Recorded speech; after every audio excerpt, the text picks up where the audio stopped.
ప్రముఖ నటి సుధా ఇటీవల ఆలీ హోస్ట్ గా నిర్వహిస్తున్న ఒక టీవీ కార్యక్రమంలో పాల్గొన్నారు. ఆమె తన జీవితం గురించి ఎన్నో ఆసక్తికరమైన విషయాలను పంచుకున్నారు. ఈ సందర్భంగా ఆలీ అడగగా దానికి సమాధానంగా ఉదయ్ కిరణ్ తనకు ఉన్న అనుబంధం గురించి సుధా పంచుకున్నారు. ఉదయ్ కిరణ్ ఆత్మహత్యకు ముందు ఎలా ఉండేవారు అనే దానిపై ఆమె మాట్లాడుతూ, ఉదయ్ కిరణ్ హీరో కాకముందు నుంచే నాకు తెలుసు.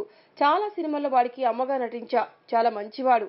ఎవరికైనా సహాయం చేయాలని చూసేవాడు. ఉదయ్ కిరణ్ నేను దత్తత తీసుకోవాలని భావించాను. కానీ ఈలోపే వాడు సూసైడ్ చేసుకున్నాడు. ఆత్మహత్యకు ముందు ఉదయ్ కిరణ్ చాలా డల్ గా ఏదో పోగొట్టుకున్న వాడిలా ఉండేవాడు. నేను ఓ రోజు పిలిచి అడిగితే మీతో చాలా చెప్పాలి అమ్మా అన్నాడు. కానీ ఇప్పుడు కాదు, నేనే మన ఇంటికి వస్తాను అన్నాడు. అలా చెప్పిన కొన్ని రోజులకే ఆత్మహత్య చేసుకున్నాడు. ఉదయ్ చనిపోతే నా సొంత కొడుకు చనిపోయినట్లు ఉంది. ఒకవేళ నేను దత్తత తీసుకుని ఉంటే ఇలా జరిగేది కాదేమో అని కన్నీటి పర్యంతమయ్యారు సుధా. ఈ వీడియోపై మీ విలువైన కామెంట్స్ ని మాతో షేర్ చేసుకోండి. అండ్ ఇంకో విషయం, సబ్స్క్రైబ్ చేయడం మర్చిపోకండి.